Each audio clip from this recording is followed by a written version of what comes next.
The relentless Montana sun beat down on Mason Walker's weathered face as he surveyed the dusty main street of Redemption Creek. At 48, the former Union cavalry officer carried the weight of 2 decades as a lawman in his stooped shoulders and the permanent furrow between his brows. His reputation had traveled across 3 territories, a man who always completed his assignments with cold efficiency. The silver badge pinned to his faded blue shirt caught the afternoon light as he adjusted the well-worn Stetson that shadowed his steel-gray eyes. Redemption Creek had once been nothing more than a watering hole for cattle drives heading north. Now, with the railroad's arrival 2 years prior, it had swelled into a proper frontier town with all the accompanying vices and virtues. Mason dismounted his chestnut gelding outside the telegraph office, his spurs jingling against the weathered boardwalk. The telegram that had summoned him from Miles City had been cryptic but urgent, a personal request from Judge Harrison Blackwood, a man who had saved Mason's life during the war and had never asked for repayment. Until now. If you're enjoying this story, please subscribe to the channel. Where are you watching from today? "Walker," called Samuel Perkins, the telegraph operator, emerging from behind his counter. "Been expecting you since yesterday."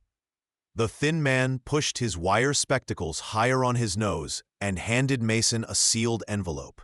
"Judge rode out this morning to his ranch. Said you're to meet him there straight away." Mason tipped his hat in acknowledgement, tucking the envelope into his vest pocket without opening it. Judge Blackwood's ranch lay 10 miles outside town, a journey that would take him past the very borders of Cheyenne territory. Relations had been tense since the government had broken yet another treaty, and rogue warriors occasionally raided isolated homesteads. Whatever the judge needed, it seemed discretion was paramount. The road to Blackwood Ranch wound through golden prairie grass, with the distant Bitterroot Mountains painting a jagged purple line against the horizon. Mason kept one hand close to his Colt Peacemaker, eyes scanning the tree line for any movement. Years on the frontier had taught him vigilance was often the difference between life and death. As he crested the final hill, the sprawling ranch came into view, a handsome 2-story house flanked by a large barn and corral, cattle grazing on the fertile bottomland beyond. Judge Blackwood himself emerged from the house as Mason approached, his imposing figure silhouetted against the setting sun. At 65, he remained as formidable as he'd been as a colonel, commanding the 7th Michigan Infantry. His silver hair and beard were impeccably trimmed, his black suit spotless despite the dust that coated everything in Montana territory. But today, his typically stern expression was replaced by something Mason had never seen before: fear. "You made good time, Walker," the judge said, extending his hand. "Come inside. What we need to discuss isn't for open air." He led Mason into a well-appointed study lined with leather-bound law books, poured 2 glasses of bourbon, and closed the heavy oak door behind them. "I've got a situation that requires your particular talents and absolute discretion." Mason accepted the drink, but didn't sit. "I owe you my life, Judge. You know I'll do whatever you need." He sipped the amber liquid, appreciating its smooth burn. "But I get the feeling this isn't official U.S. Marshal business." The judge sank heavily into his leather chair, suddenly looking every one of his years. "It's my daughter, Charlotte. She's arriving on tomorrow's train from Boston." He stared into his glass, swirling the bourbon. "She's witnessed something she shouldn't have, something that's made her a target for some very dangerous men." Mason raised an eyebrow. He'd known the judge had a daughter back east, a refined young lady who'd been educated in the finest schools while her father helped tame the frontier. They'd never met, but he'd seen her portrait on the judge's desk. What exactly did she witness? "The assassination of Senator Caldwell in Boston.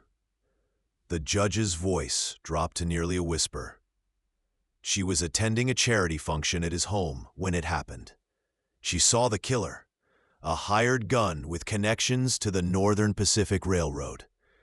Caldwell was fighting their land seizures, and apparently, someone decided he'd become too troublesome.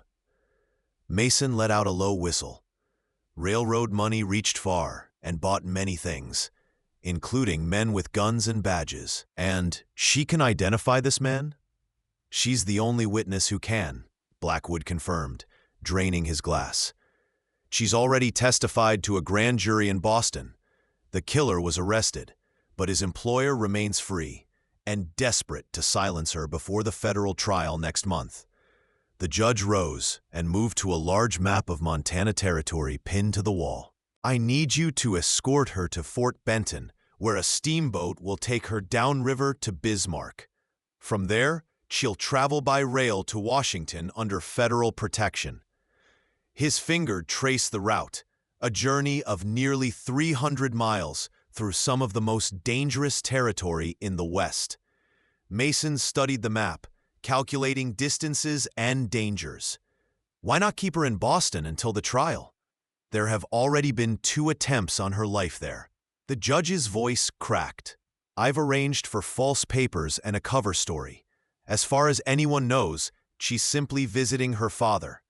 The men who want her dead have informants everywhere, including the telegraph office. I couldn't risk sending details. Mason nodded grimly. When does she arrive? Noon tomorrow. Blackwood's eyes met his. I'm not asking as a judge, Mason. I'm asking as a father. Keep my daughter alive. Dawn broke with the promise of another scorching day as Mason prepared for Charlotte Blackwood's arrival. He'd spent the night in the bunkhouse, reviewing maps and planning their route north. The judge had arranged for provisions, fresh horses, and an escort of 2 trusted ranch hands for the first leg of the journey. After that, Mason and Charlotte would continue alone, traveling faster and drawing less attention. The distant whistle of the approaching train echoed across the prairie as Mason and the judge waited on the platform of Redemption Creek's small station. The locomotive roared into view, belching black smoke against the cloudless sky. As it screeched to a halt, Mason scanned the scattered passengers disembarking, looking for the refined Boston lady from the portrait. There, the judge said, raising his hand in greeting. Mason followed his gaze and felt his breath catch. The woman approaching them bore little resemblance to the demure girl in the photograph. Charlotte Blackwood was tall and carried herself with unmistakable confidence. Her traveling suit was practical yet elegant. Her chestnut hair neatly pinned beneath a modest hat. But it was her eyes that captured Mason's attention. Intelligent, alert, and far too knowing for someone raised in Eastern comfort. "Father," she said warmly, embracing the judge. When she turned to Mason, her gaze was appraising. "Then you must be Marshall Walker. My father speaks highly of your capabilities." Mason tipped his hat, momentarily disconcerted by her direct manner. Boston ladies typically didn't look men in the eye with such unflinching assessment. "Miss Blackwood, I hope your journey was comfortable." A hint of amusement crossed her features. "As comfortable as one might expect when traveling 2,000 miles to escape assassins." Her voice was low and cultured, but there was steel beneath the refinement. "Shall we dispense with pleasantries, Marshall? I understand we have little time to waste." Judge Blackwood placed a protective hand on his daughter's shoulder. "Charlotte has been through a great deal these past weeks. She's aware of the dangers ahead." Mason nodded, reassessing the woman before him. Perhaps she wasn't the helpless Eastern flower he'd anticipated. "We leave at first light tomorrow. Pack light. 1 small bag only. Wear something practical for riding. We'll be moving fast and sleeping rough." For the first time, uncertainty flickered across Charlotte's face, quickly replaced by determination. "I'll be ready, Marshall." That evening, Mason finalized preparations while Charlotte and her father shared a private dinner. He cleaned his Colt and Winchester repeating rifle meticulously, checked ammunition, and studied the maps one final time.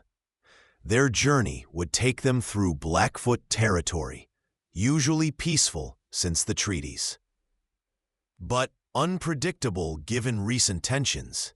They would follow the Missouri River for much of the route, providing water but also exposure. And then there were the men who wanted Charlotte dead, professionals who wouldn't hesitate to kill anyone protecting her. A knock at the bunkhouse door interrupted his thoughts.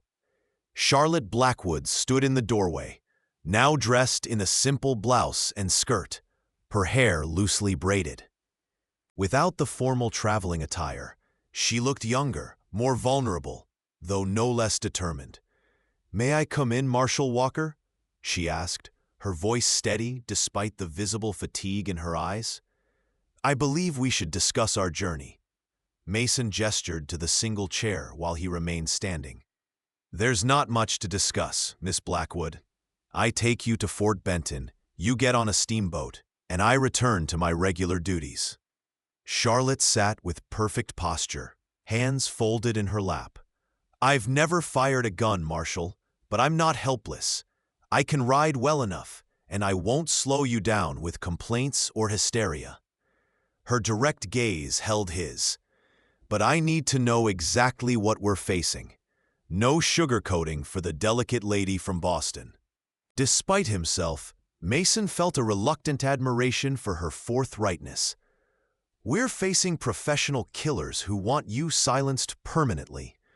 We'll be traveling through territory where the law is whatever the strongest man with a gun says it is. If the weather turns, if either of us is injured, if our horses go lame, we could die from a dozen different causes before any assassin finds us."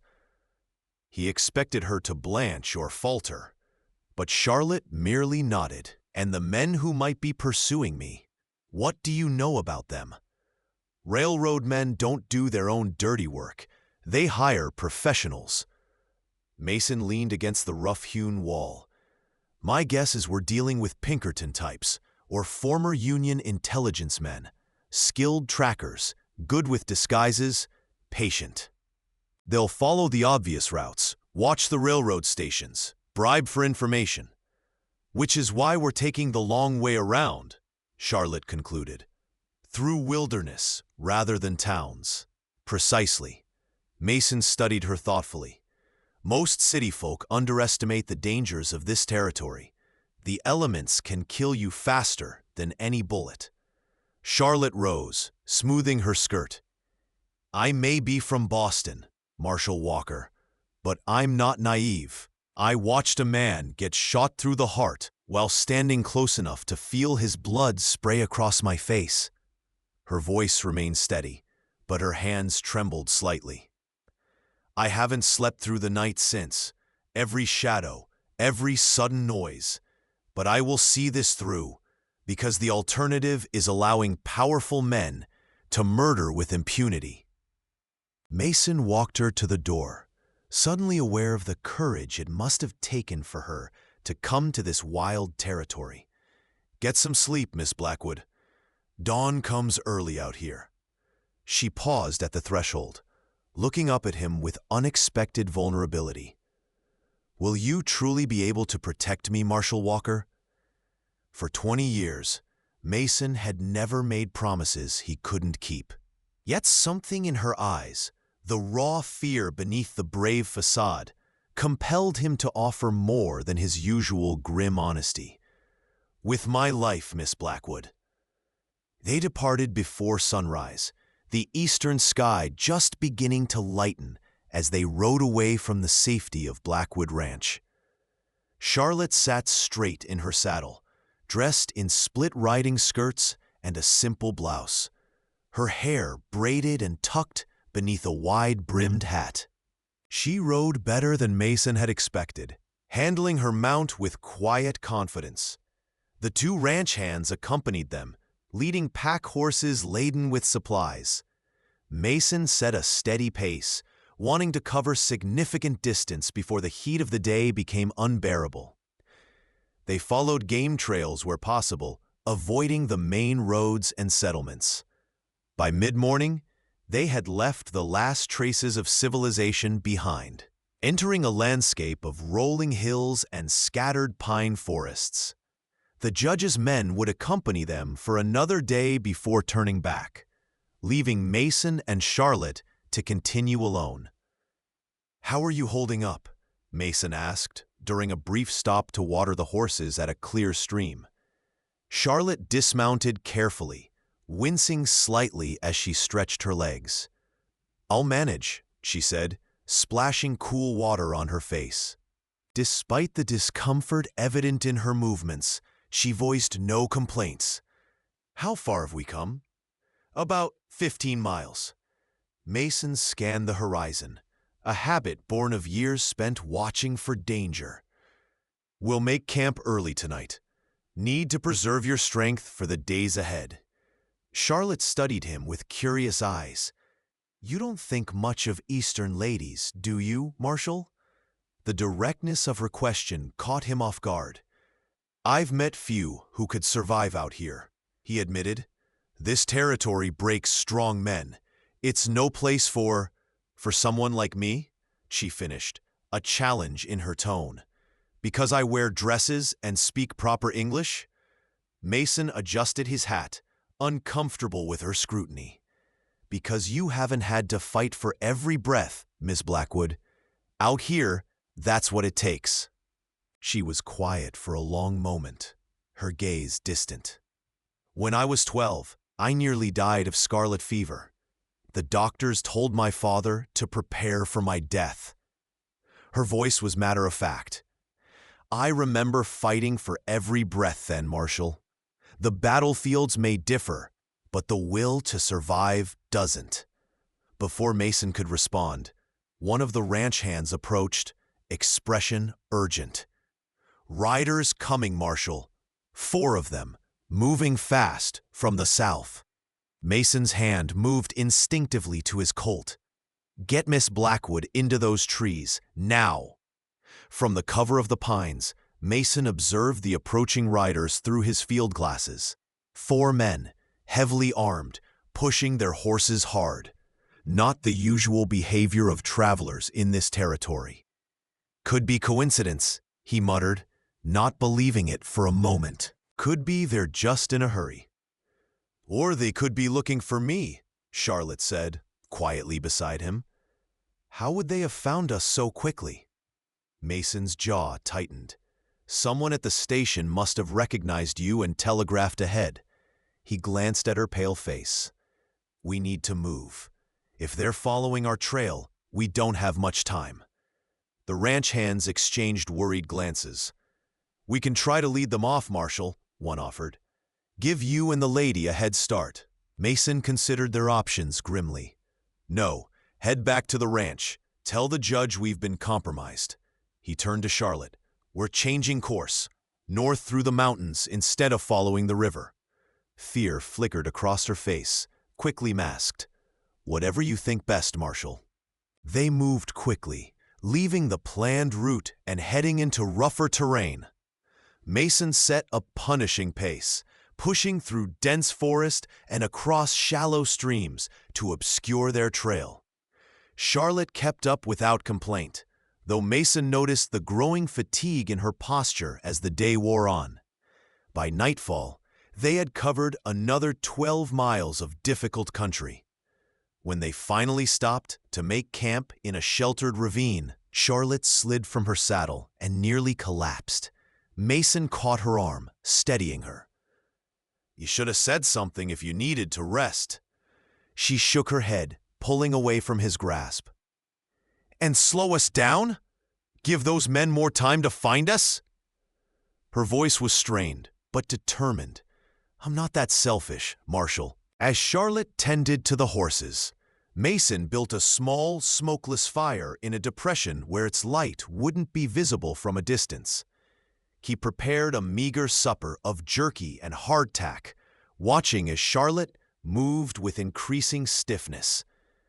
When she finally sat beside the fire, her face was drawn with exhaustion. "You should eat," he said, offering her a portion of their rations. "Tomorrow will be harder."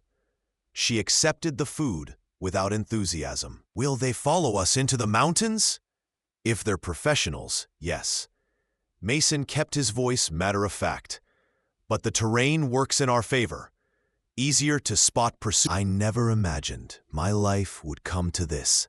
Hunted through the wilderness because I happened to be in the wrong place at the wrong time." She looked up at him, her expression suddenly vulnerable. "I was supposed to attend a musicale that evening, but changed my plans at the last minute. If I hadn't—" "You can't think that way," Mason said gruffly. "What's done is done. Is that how you manage? Never looking back?" There was no judgment in her tone, only genuine curiosity. Mason stared into the darkness beyond their small circle of light. "Looking back gets you killed in my line of work. And yet you carry it with you." Her voice was soft. "I can see it in your eyes, Marshall. Whatever you're running from, it's still chasing you." Mason stiffened, uncomfortable with her perception.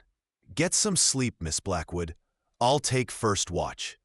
She didn't press further, merely wrapped herself in a blanket and lay down near the fire. Within minutes, her breathing deepened into the rhythm of exhausted sleep. Mason watched her for a moment, struck by the incongruity of this refined woman lying on the hard Montana ground, her life in danger because she'd had the courage to stand witness against powerful men. As the night deepened, Mason kept vigilant watch, his thoughts uncharacteristically troubled. Charlotte Blackwood, yet in less than 2 days, this Boston lady had seen through his carefully constructed facade with disconcerting ease. Even more unsettling was his growing respect for her resilience. He'd expected complaints, tears, perhaps even hysteria. Instead, she met each challenge with determination and surprising grace. A slight sound in the darkness snapped him from his reverie. Mason froze, hand moving to his revolver as he strained to hear. For several heartbeats, there was only silence, then the soft crunch of a boot on dry pine needles. Someone was approaching their camp with deliberate stealth. Mason moved silently to where Charlotte slept, covering her mouth gently with his hand. Her eyes flew open in alarm, but she remained perfectly still as he put a finger to his lips in warning. He motioned for her to stay down, then moved toward the source of the sound, his Colt drawn. The intruder was approaching from downwind, a hunter's tactic. Mason circled wide, using the darkness and his intimate knowledge of nighttime stalking to his advantage. When he finally caught sight of the shadowy figure, his blood ran cold. The man moved with the confident precision of a professional tracker, rifle ready as he crept toward their camp. Mason's options were limited. A gunshot would reveal their position to any other pursuers in the area. Yet, allowing the man to reach their camp was unthinkable. With practiced silence, he circled behind the intruder, closing the distance until he could strike. The tracker sensed him at the last moment, beginning to turn, but Mason was faster. He brought the butt of his revolver down with precise force at the base of the man's skull. The tracker crumpled without a sound, unconscious but alive. Mason quickly bound and gagged the unconscious man, then searched him. The tracker carried no identification, but the quality of his weapons and gear confirmed Mason's suspicions. This was no ordinary bounty hunter. The man's boots were expensive Eastern leather, his rifle a new Winchester with custom sights. Most telling was the small notebook in his pocket, containing detailed information about Charlotte's appearance and habits. "Is he dead?" Charlotte's whispered question made him turn. She stood a few paces away, clutching Mason's spare revolver with shaking hands. No, but he won't wake for hours. Mason took the gun gently from her grip. We need to move. Now, where there's one, there will be others. They broke camp in minutes, traveling under starlight through treacherous terrain. Charlotte asked no questions, following Mason's lead with grim determination. By dawn, they had crossed into a narrow valley flanked by towering pines, the kind of place easily defended, but difficult to escape if trapped. We'll rest here briefly, Mason decided, helping Charlotte dismount. Her face was pale with exhaustion, dark circles beneath her eyes, just long enough for the horses to recover. Charlotte sank to the ground, her usual composure fraying at the edges. They're never going to stop, are they? Even if I make it to Washington, testify at the trial, they'll keep coming. Mason couldn't offer false comfort. Men with that kind of power and money don't forgive or forget. She nodded, a bitter smile touching her lips. At least you're honest, Marshal. Everyone else has been feeding me platitudes about justice and duty. She drew her knees to her chest, suddenly looking very young. I've been wondering if it would have been easier to pretend I saw nothing that night. Would you have been able to live with yourself? Mason asked quietly. Charlotte was silent for a long moment. No, she finally admitted. But I'm not sure I'll live at all this way. Mason checked his weapons, uncomfortable with the raw vulnerability in her voice. We should keep moving. There's an old trapper's cabin about 7 miles north. We can shelter there tonight. They continued their journey through increasingly rugged country. Mason led them along game trails and dry creek beds, taking every precaution to obscure their passage. Charlotte followed without complaint, though he could see the toll the grueling pace was taking on her. By late afternoon, dark clouds gathered over the mountains, the air heavy with the promise of rain.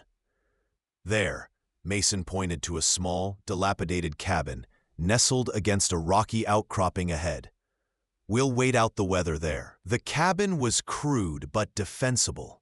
A single room with thick log walls and small windows that could be easily covered. Mason secured the perimeter, while Charlotte tended to the horses in the lean-to shelter attached to the cabin. By the time they were settled inside, rain was falling in heavy sheets, drumming against the cabin's weather-worn roof. This might work in our favor, Mason observed, peering through a crack in the shuttered window. Rain will wash away our tracks, make it harder for them to follow. Charlotte nodded absently, warming her hands by the small fire he'd built in the stone hearth. Her usual composure had been replaced by a distant, haunted expression. "Do you know what I keep thinking about, Marshal?" she asked softly. The most absurd details of that night. Senator Caldwell had just told a joke, something about a clergyman and a racehorse. Everyone was laughing. I was standing near the window, watching the garden lights reflected in my champagne glass.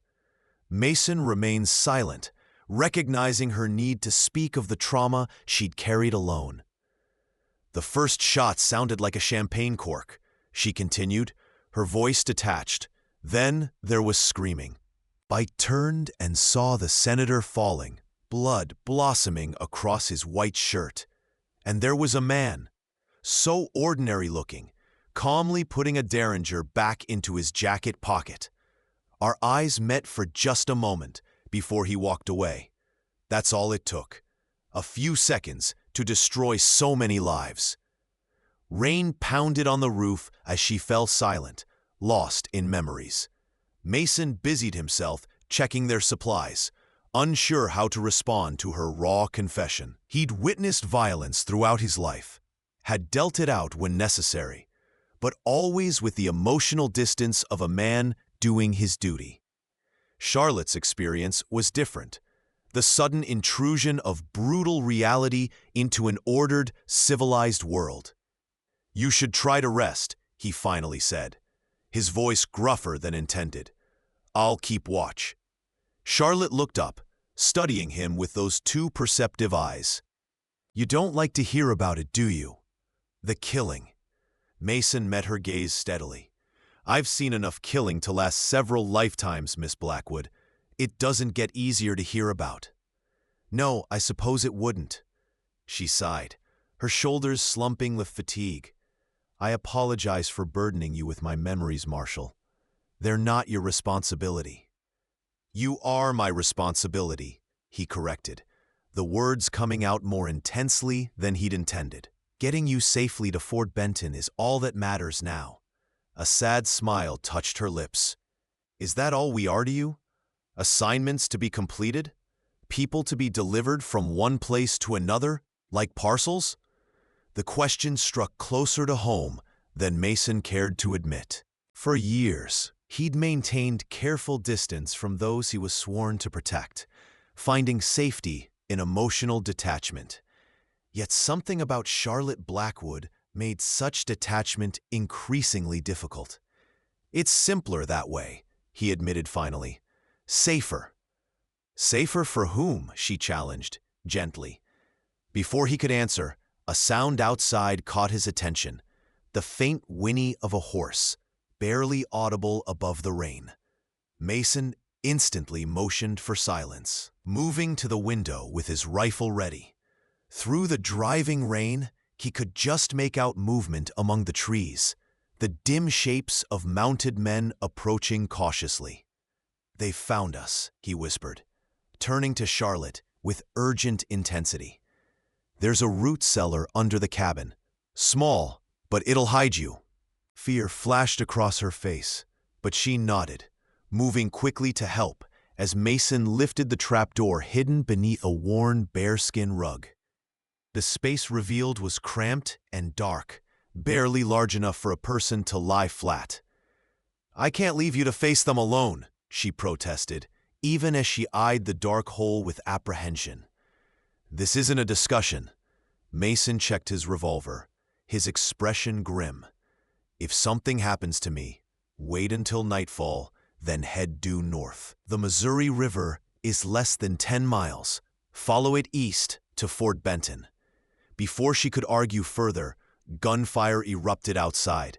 A bullet splintered the window frame, sending fragments of wood flying. Charlotte flinched, but didn't cry out. Instead, she gripped Mason's arm with surprising strength. "Promise me you won't die for me, Marshall Walker." Her eyes held his, fierce and demanding. "I couldn't bear another death on my conscience." Mason gently disengaged her hand. "Get down there. Now." With reluctance, Charlotte descended into the root cellar. Mason closed the trapdoor and dragged the heavy bearskin rug back over it, then positioned himself at the window. Through the rain-streaked glass, he counted 4 riders taking cover among the rocks and trees surrounding the cabin. "Marshall Walker," called a cultured voice from the darkness. "We know you're in there with the Blackwood woman. There's no need for this to get messy." Mason remained silent, assessing his options. The cabin's walls would stop bullets, but the attackers had the advantage of numbers and position. If they chose to wait him out, supplies would eventually force his surrender. If they rushed the cabin, he might take down 2 or 3 before being overwhelmed. "We're not here for you, Marshall," the voice continued, reasonably. "Our quarrel is with the woman only. Hand her over, and you can ride away, with a generous compensation for your trouble." "You know I can't do that," Mason called back, keeping his rifle trained on the source of the voice, a tall figure sheltering beneath a large pine about 40 yards from the cabin. "Then you'll die for nothing," came the cold reply. "She's just one witness. The trial will proceed with or without her testimony. Is her life really worth yours?" The question hung in the rain-soaked air. For 20 years, Mason had lived by a rigid code: duty above all else, the mission before the man. He'd escorted prisoners across hostile territory, protected judges making circuit in lawless counties, brought in wanted men dead or alive. Never had he questioned whether any assignment was worth his life. That wasn't his decision to make. Yet now, crouched in this dilapidated cabin, with Charlotte hidden beneath his feet, the calculus had somehow shifted. This wasn't just about duty anymore. In the short time he'd known her, Charlotte Blackwood had awakened something he'd thought long dead, a recognition of courage and integrity that mirrored what he'd once believed about himself. "Last chance, Marshal," the voice called again. "Step outside, hands up, and we'll talk terms." Mason made his decision. Moving silently through the cabin, he slipped out the back window where the lean-to provided cover. Using the torrential rain as concealment, he circled wide around the cabin, approaching the attackers from behind. The first man never knew what hit him. A quick blow to the base of the skull dropped him unconsciously to the muddy ground. Mason appropriated his rifle and continued his stealthy advance. The second man sensed something amiss and began to turn, but Mason was faster, delivering a devastating punch that sent the man sprawling. 2 down, 2 to go. The remaining attackers, alerted by their companion's grunt of pain, began firing toward Mason's position. Bullets tore through the foliage around him as he dove for cover behind a fallen log. The men were professionals, disciplined, methodical in their approach. One provided covering fire while the other advanced, forcing Mason deeper into the woods, away from the cabin. With grim realization, Mason understood their strategy. They were separating him from Charlotte, drawing him away, while one of them doubtless circled back to the cabin. He had to end this quickly. Taking careful aim, Mason fired twice in rapid succession. The first shot missed, but the second found its mark. One of the attackers cried out and fell, clutching his shoulder. The remaining man immediately intensified his fire, pinning Mason down with a barrage of bullets. Through the din of gunfire and rain, Mason heard a sound that turned his blood to ice. Charlotte's scream, coming from the direction of the cabin. Without hesitation, he broke cover, firing rapidly as he ran back toward the cabin. A bullet grazed his arm, another tore through his hat, but he didn't slow. As he burst into the clearing, Mason saw the trapdoor open, the bearskin rug tossed aside. Footprints in the mud led from the back of the cabin toward the trees. His heart pounding, he followed the trail, moving as swiftly and silently as years of tracking had taught him. He caught up to them at the edge of a ravine, the leader dragging a struggling Charlotte toward waiting horses. She fought fiercely, despite the gun pressed to her side, her clothes soaked and muddy, her face streaked with rain and tears. "Stop!" Mason's voice cut through the storm like a thunderclap. "Let her go!" The man turned, keeping Charlotte as a shield between them. In the gray half-light of the storm, Mason could finally see his face, handsome, clean-shaven, with the cold eyes of a man accustomed to power. "Drop your weapon, Marshal, or I'll shoot her right now." Mason kept his rifle steady, aimed at the small portion of the man's head visible behind Charlotte. "You need her alive to ensure her silence. Dead, she becomes a martyr, even more dangerous to your employers." A flicker of surprise crossed the man's features, quickly replaced by calculation. "You've thought this through, I see. Perhaps we've underestimated you." He tightened his grip on Charlotte, who winced in pain. "But you're only partially correct. We'd prefer her alive and discredited, a frightened woman who recants her testimony. But dead will serve well enough if necessary." Charlotte's eyes met Mason's, and in that moment of connection, he saw not fear, but absolute trust. With the slightest movement, she nodded, a signal only he could interpret. "I'll make you a deal," Mason said, lowering his rifle slightly. "Take me instead. I'm a federal marshal. My death would raise more questions than hers." The man laughed, genuinely amused. "Noble, but pointless. You've been a complication, nothing more." In that instant of distraction, Charlotte made her move. She drove her elbow hard into her captor's ribs, then dropped to the ground.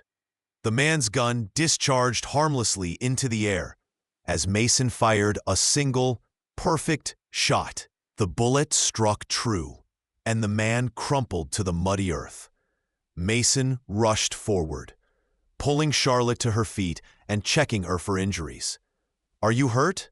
She shook her head, trembling violently as reaction set in. "You came back for me, even after I told you not to risk your life." "It seems I'm not very good at following orders, Miss Blackwood." Mason glanced at the fallen man, confirming he would no longer pose a threat. "We need to move. The others won't be unconscious forever." They retrieved their horses and supplies, then rode hard through the storm, putting miles between themselves and the cabin before taking shelter in a narrow cave as night fell. Charlotte's silence worried Mason more than her earlier tears had. She sat with her back against the rock wall, staring into the small fire he built, her face empty of expression. "You should try to sleep," he suggested, offering her jerky from their dwindling supplies. "We've still got a long journey ahead." She accepted the food mechanically, but didn't eat. "He told me things while he was dragging me away," she finally said, her voice flat. "About the men who hired him, about their plans if I testify." She looked up at Mason, her eyes haunted. "They'll destroy my father's reputation. They have evidence, fabricated, but convincing, that he's been taking bribes for years." Mason cursed softly. "Your father is a good man. No one would believe such lies." "People believe what powerful men tell them to believe," Charlotte replied, bitterly, "especially when it's accompanied by forged documents and paid witnesses." She wrapped her arms around herself, as if trying to hold together something breaking apart inside. "If I testify, I condemn my father. If I don't, a murderer goes free." Mason moved to sit beside her, close enough for warmth, but careful not to touch her. "Judge Blackwood didn't hesitate to put you in danger to ensure justice was done. He wouldn't want you to sacrifice that justice to protect him." "I know." A tear slid down her cheek, quickly dashed away. "That's what makes this so impossible. Either choice betrays someone or something I love." Without thinking, Mason reached out, covering her cold hand with his. "We'll find a way, Charlotte. I promise you that." She looked at their joined hands, then up at his face with something like wonder.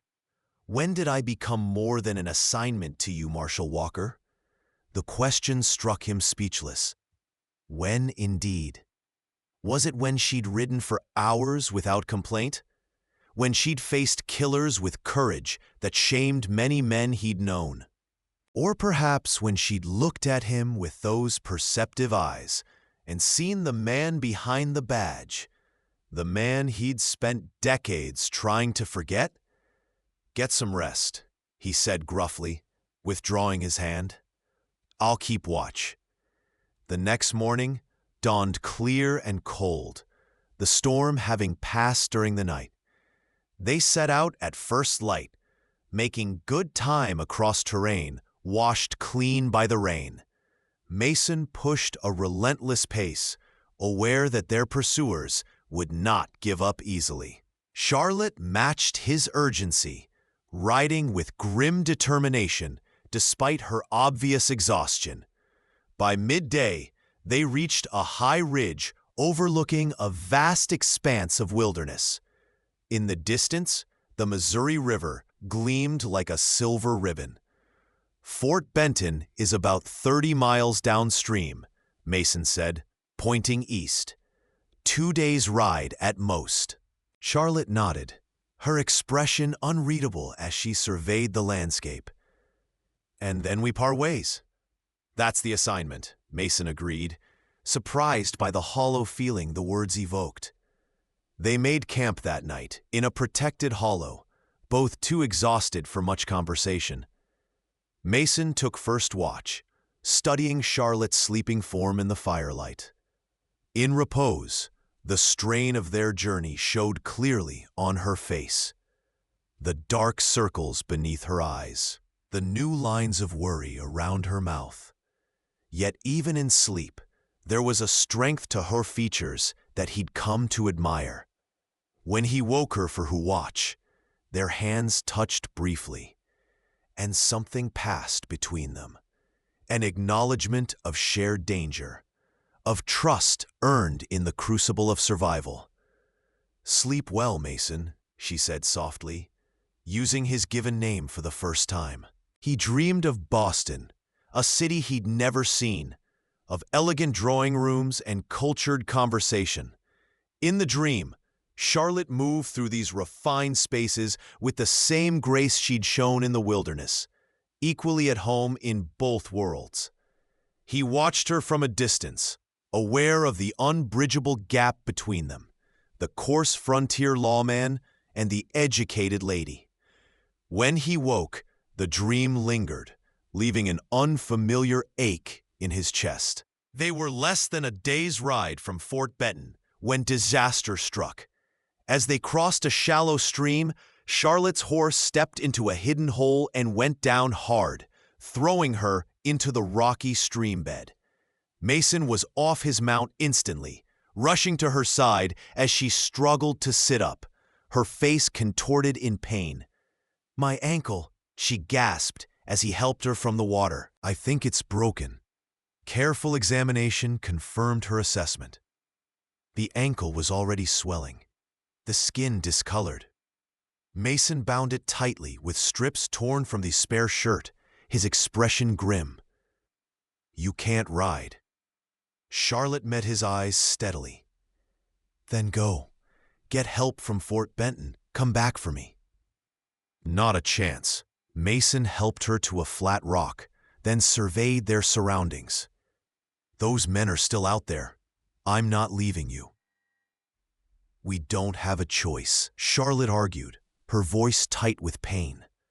"Every hour we delay increases the risk they'll find us." Mason shook his head firmly. "I'll fashion a travois. We'll continue together." Working quickly with materials at hand, he constructed a simple drag that could be pulled behind his horse. It wasn't elegant, but it would transport Charlotte without further injuring her ankle. When he'd finished, he helped her onto the contraption, making her as comfortable as possible with their blankets. "This will be rough going," he warned, securing the travois to his horse, "but we'll make it." Charlotte gripped his hand, suddenly, her expression fierce. "Why are you doing this, Mason? You could complete your assignment more efficiently without me slowing you down." The question demanded honesty he'd been avoiding for days. "Because somewhere along the way, you became more than an assignment to me, Charlotte Blackwood." The admission cost him, but he couldn't deny it any longer. "And I don't leave behind people I care about." Their progress was painfully slow, the travois bouncing and jolting over uneven terrain, despite Mason's best efforts to find smooth paths. Charlotte endured without complaint, though Mason could see the toll the journey was taking in the pallor of her face and the sweat beading on her forehead, despite the cool air. As dusk approached, he spotted a small cabin nestled among cottonwoods near the river. Likely a trapper's seasonal dwelling. "We'll stop there for the night," he decided, noting Charlotte's increasing distress. "You need proper rest." The cabin was abandoned but solid, with a crude bed and fireplace. Mason carried Charlotte inside, settling her carefully on the bed before tending to the horses and gathering firewood. When he returned, she was attempting to remove her boot to examine her injured ankle. "Let me," he said, kneeling beside the bed. With gentle hands, he eased the boot from her swollen foot, then unwrapped the makeshift bandage. The ankle was badly bruised, the skin mottled purple and red. "It needs cold compresses to reduce the swelling." While Charlotte rested, Mason prepared a simple meal from their supplies and brought water from the nearby river to bathe her injured ankle. The domestic scene struck him as strangely intimate, a glimpse of a life he'd never imagined for himself. "Tell me about Boston," he said, as he carefully rewrapped her ankle, wanting to distract her from the pain. A small smile touched her lips. "What would you like to know?" "Everything. What your life was like there. The things you loved." Charlotte's expression softened with memory. "I loved the library at the Athenaeum, the quiet, the smell of leather bindings and paper. Walking along the common in spring when the trees were in bloom." Her smile faded. "It seems like another world now." "You'll see it again," Mason assured her, though the thought brought him unexpected sadness. She studied him thoughtfully. "Would you visit me there, when this is over? See the things I've told you about?" The question caught him off guard. "I don't belong in that world, Charlotte." "And I don't belong in yours," she countered. "Yet here we are." She reached out, touching his cheek with gentle fingers. "Sometimes I think we don't know where we belong until we find it." Mason caught her hand, holding it against his face for a moment before reluctantly releasing it. "You should rest. We have a difficult day ahead tomorrow." As Charlotte drifted into exhausted sleep, Mason kept watch by the window, his thoughts in turmoil. In all his years as a lawman, he'd never allowed himself to form attachments. Attachments were vulnerabilities, liabilities in a profession where split-second decisions often meant life or death. Yet in the space of a week, this remarkable woman had breached defenses he'd maintained for decades. More unsettling was the realization that he didn't want those walls rebuilt. Charlotte Blackwood, with her courage and perception, her vulnerability and strength, had awakened something long dormant within him, a yearning for connection, for a life beyond the next assignment. Dawn had just broken when Mason heard it, the soft whinny of a horse outside, quickly hushed. Moving silently to the window, he peered through a gap in the shutters. 4 riders approached cautiously, spreading out to surround the cabin. With a jolt of recognition, Mason identified the leader, the well-dressed man from the telegraph office in Redemption Creek. Swiftly, he moved to the bed, rousing Charlotte with a hand over her mouth to silence any startled exclamation. "They found us," he whispered. 4 men. They're surrounding the cabin." Fear flashed in her eyes, but she nodded in understanding. "What do we do?" Mason assessed their options grimly. The cabin had only 1 door and 2 small windows, easily covered by the attackers. Charlotte's injury made escape on foot impossible. Fighting from within the cabin might buy time, but ammunition was limited. "There's a root cellar," he said, noticing the trapdoor in the corner of the room. "Like at the other cabin. You'll hide there." "And leave you to face them alone?" "No." Charlotte struggled to sit up, wincing as her movement jarred her injured ankle. "I won't do that again."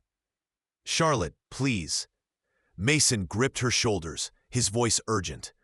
"I can't protect you and fight them at the same time. Not with your injury." She searched his face, her expression anguished. "And if you die, what then?" Before he could answer, a voice called from outside. "Marshal Walker, we know you're in there. The woman too.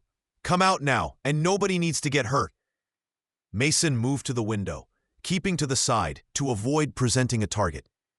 "What guarantee do I have that you'll honor that?" "You have my word as a gentleman," came the smooth reply. "This has gone on long enough. The lady is injured. We can see the travois. She needs proper medical attention. Charlotte joined Mason at the window, leaning on him for support. "He's lying," she whispered. "He's the one who coordinated the assassination. I recognized his voice at the senator's house that night. He was speaking with the killer just before it happened." Mason's jaw tightened. This changed everything. "You're certain?" She nodded, her eyes dark with memory. "Absolutely certain. He called the killer Jenkins and gave him final instructions. I heard him say the senator would be near the west window at 9 o'clock precisely. That makes him not just a hired gun, but a principal." Mason's mind worked rapidly, calculating new odds and possibilities. "Charlotte, listen to me. Get to the root cellar. If something happens to me, there's a Derringer in my boot and extra ammunition in my saddlebag. Wait until dark, then try to reach the river. A trading post is about 5 miles downstream." "I'm not leaving you," she insisted, gripping his arm. "Your testimony is what matters," Mason said firmly. "Without it, all of this, everything we've been through, means nothing." He cupped her face in his hands, allowing himself this one moment of tenderness. "Please, do this one thing for me."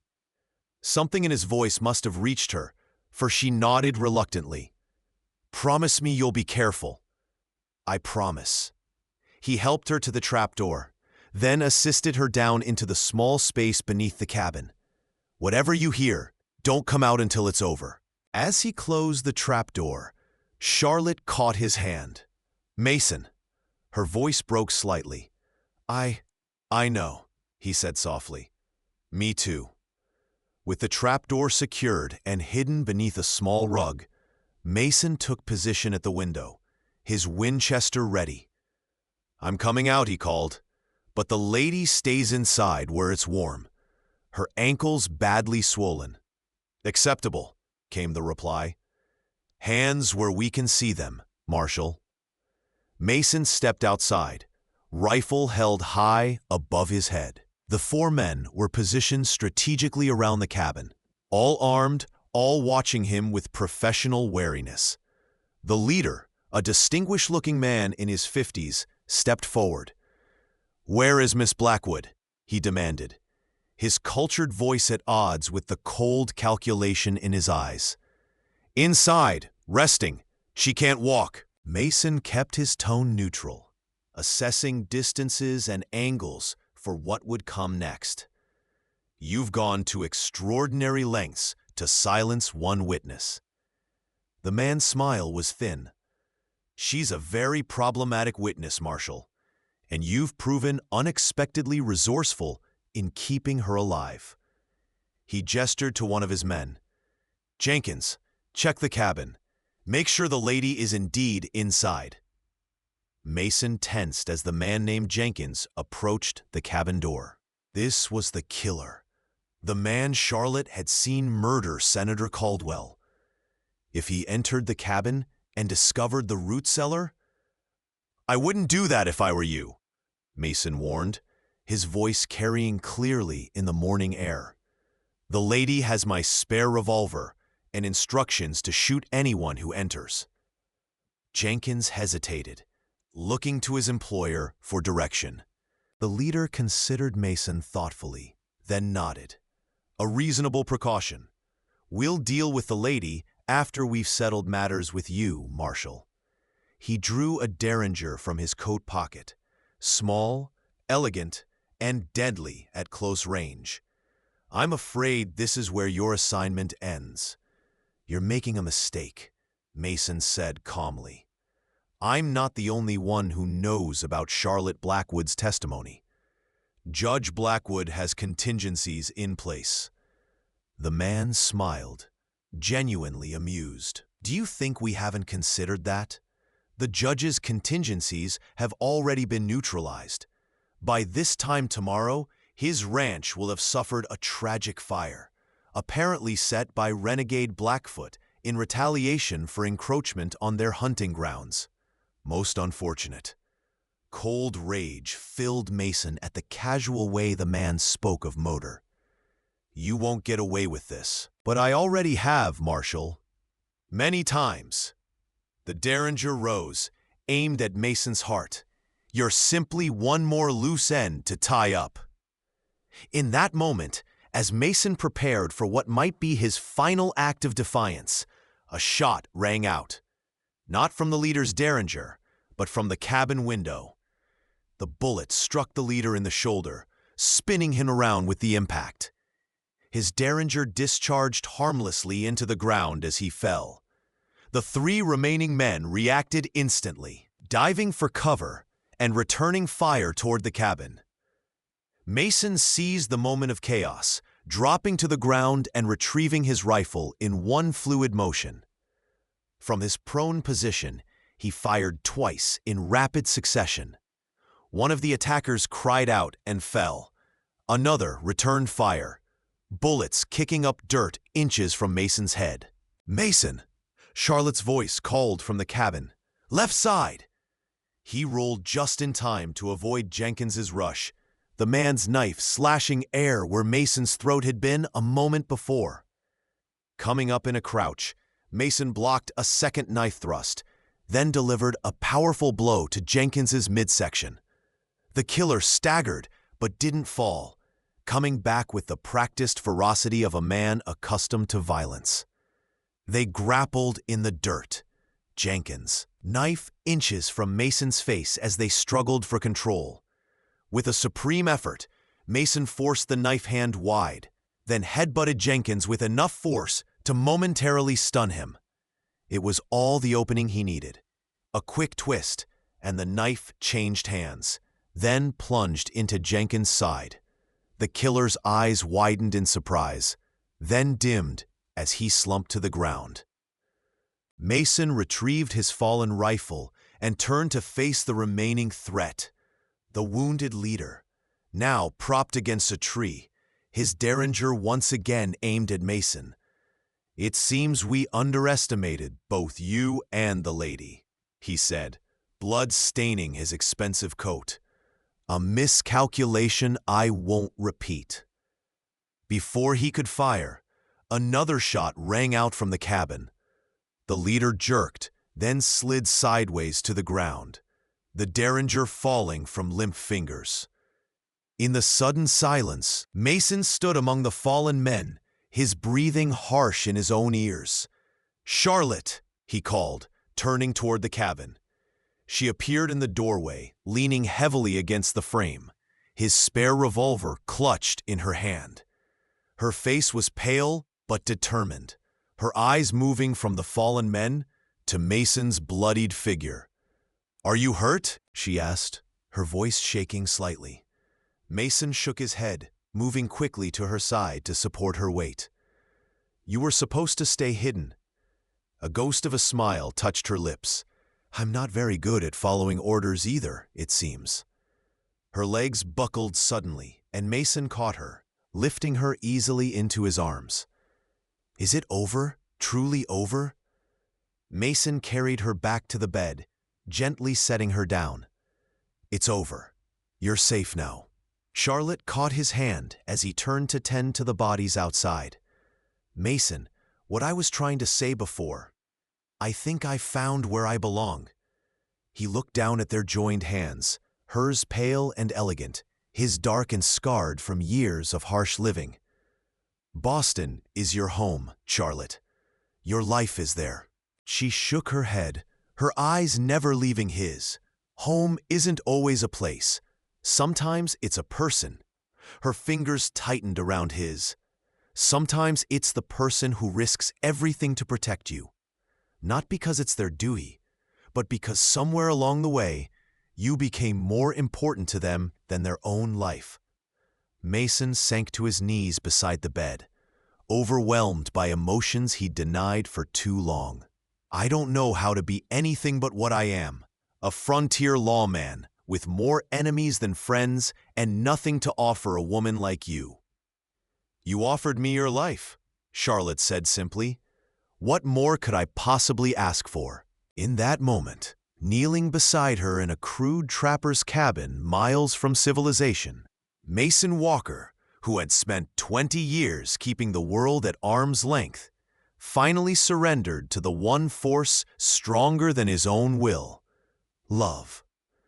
2 days later, they arrived at Fort Benton, Charlotte riding double with Mason, her injured ankle properly splinted by the post doctor. The riverboat that would carry her east waited at the dock, steam rising from its stacks in the cool morning air. As they stood on the gangplank, a moment of parting upon them, Charlotte turned to Mason. "You could come with me, you know, to Washington, then Boston." He smiled, touching her cheek gently. "I have unfinished business here. Your father needs to be warned about the threat to his ranch. And those men back at the cabin had employers who need to answer for their crimes." "And then," she asked, hope and uncertainty mingling in her voice, "and then I might find myself with business in Boston." He drew her close, no longer caring who might see. "I hear they have a fine library at the Athenaeum. Perhaps someone could show it to me." Charlotte's smile was radiant. "Perhaps someone could show you many things about Boston, Marshall Walker." She stood on tiptoe to kiss him briefly, then stepped back, suddenly serious. "Be careful. Promise me you'll come back." Mason nodded, his throat tight with emotion he'd once thought himself incapable of feeling. "I promise. After all, it seems I need you more than my own life." As the riverboat pulled away from the dock, Charlotte stood at the rail, watching him until he was just a distant figure against the vast Montana sky. Mason remained until the boat disappeared around a bend in the river, carrying with it the woman who had changed everything. Then he mounted his horse and turned west, toward Blackwood Ranch and the unfinished business that awaited. For the first time in 20 years, Mason Walker rode with something more than duty driving him forward. He rode with purpose, with hope, and with the certainty that somewhere downstream, Charlotte Blackwood was waiting for him to find his way home. If you like this story, please like this video, subscribe to the channel, and share your impressions of this story in the comments. To listen to the next story, click on the box on the left.